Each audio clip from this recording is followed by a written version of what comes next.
आज के इस कालांश में हम बात करेंगे रस निष्पत्ति की प्रक्रिया कैसे संपन्न होती है, रस की निष्पत्ति कैसे होती है, हृदय में रस का अनुभव कैसे होता है।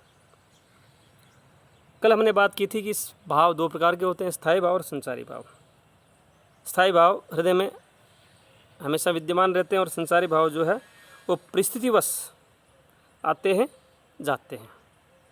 जैसे उदाहरण के लिए प्रेम एक स्थायी भाव है, इसके क्षेत्र में प्रिय के मिलन पर हर्ष होता है, संचारी भाव होगा, और उसके वियोग पर दुख, उसकी उपेक्षा, अगर वो उससे विच्छिन्न हो जाए तो दुख होगा, और अगर वह आपको इग्नोर करता है, उपेक्षित करता है आपको, तो क्षोभ होगा, और अगर उसके अहित की कोई सूचना मिलती है तो आपके मन में आशंका या चिंता होगी।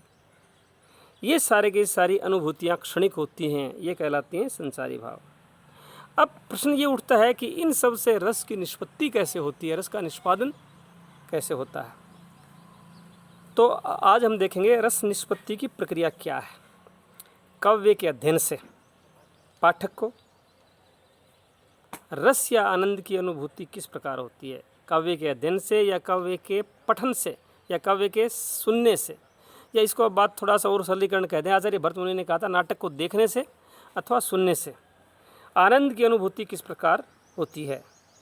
ये जो प्रश्न है ये बड़ा विवादास्पद प्रश्न रहा है आचार्यों के बीच में कि रस की अनुभूति होती कैसे है। आचार्य भरत मुनि ने इस पे संक्षेप में प्रकाश डालते हुए जो अब उनका ग्रंथ है नाट्यशास्त्र, उसमें एक परिभाषा दी है, और उन्होंने इस प्रकार कहा है, विभावानुभाव व्यभिचारी संयोगादृश्य निष्पत्ति। विभावानुभाव व्यभिचारी संयोगादृश्य निष्पत्ति, अर्थात विभाव, अनुभाव और व्यभिचारी भावों के संयोग से रस की निष्पत्ति होती है। विभाव, अनुभाव और व्यभिचारी भाव जब मिलते हैं तो रस का निष्पादन या निष्पत्ति होती है। अब ये मिलते कैसे हैं? इन शब्दों की जब व्याख्या की जाती है तो विभाव, अनुभाव और व्यभिचारी भाव, इन शब्दों की व्याख्या में तो कोई मतभेद नहीं है, कोई विवाद नहीं है कि इन शब्दों की व्याख्या, लेकिन इसमें जो दो शब्द हैं संयोगात और निष्पत्ति, इसमें विवाद है आचार्यों में कि इनका संयोग कैसे होता है, किस मात्रा में ये मिलते हैं, और फिर निष्पादन कैसे होता है। ये महत्वपूर्ण विवाद का विषय रहा है। इन आचार्यों को, ये जो मतभेद करने वाले आचार्य हैं, इन आचार्यों को हम दो भागों में बांट सकते हैं।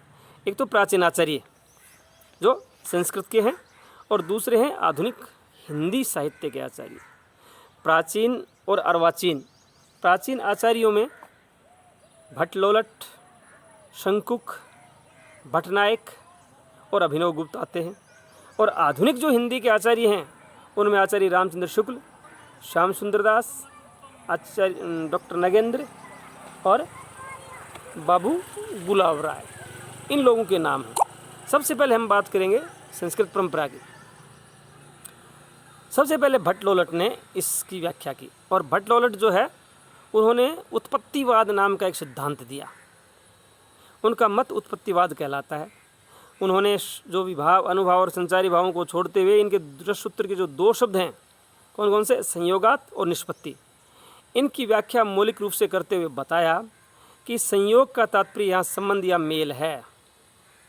संबंध या मेल, कि इनका मेल होता है किसका, विभाव का, अनुभाव का और संचारी भाव का। और निष्पत्ति का अर्थ है उत्पत्ति, कि इनका मेल होता है और फिर रस उत्पन्न होता है।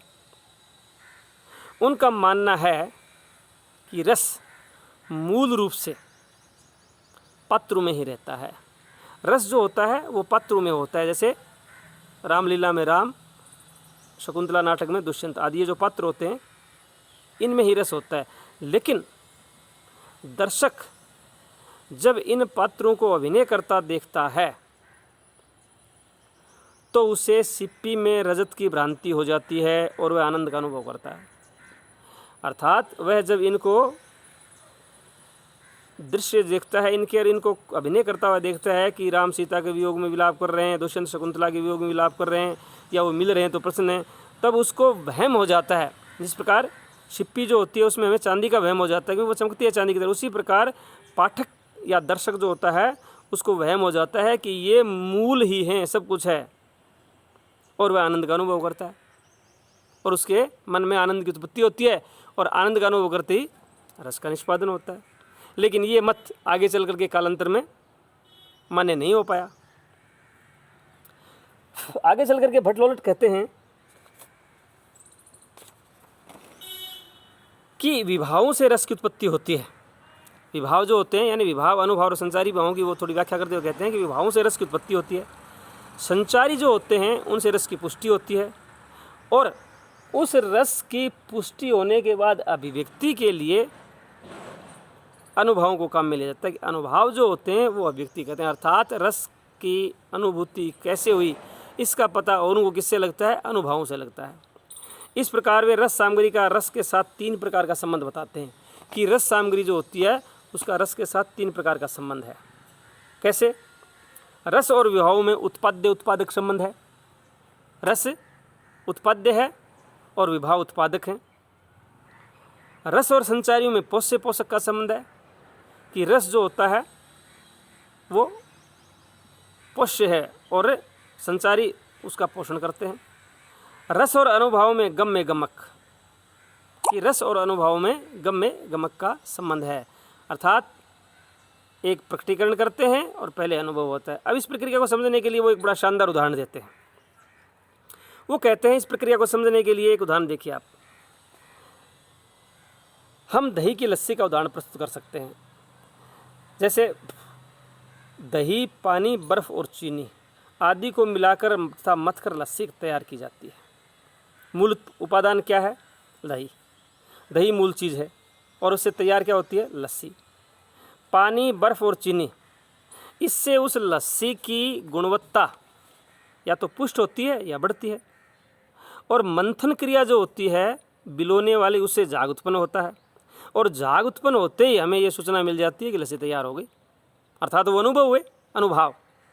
इस उदाहरण को रस निष्पत्ति की प्रक्रिया पर लागू करते हुए कहा जा सकता है कि दही विभाव है जिसका लस्सी रूप में उत्पाद्य उत्पाद संबंध है। पानी, बर्फ, चीनी आदि ये संचारी भाव हैं कि विभाव को और अधिक उद्दीप्त करने के लिए ये काम करते हैं। और लस्सी रूप में पोष्य पोषक संबंध है।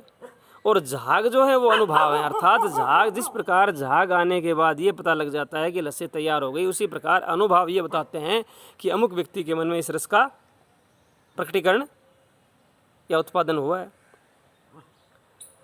यद्यपि विद्वानों ने भट्ट के मत को उत्पत्तिवाद का नाम दिया, किंतु ये नाम भ्रामक है, क्योंकि निष्पत्ति के अंतर्गत लोलट ने केवल उत्पत्ति को ही नहीं, पुष्टि और अभिव्यक्ति को भी स्थान दिया। वो कहते हैं निष्पत्ति का मतलब केवल उत्पत्ति नहीं है, निष्पत्ति का मतलब पुष्टि है कि हाँ, वो मोहर भी लगाती है कि हाँ ये हो गया, और उसके बाद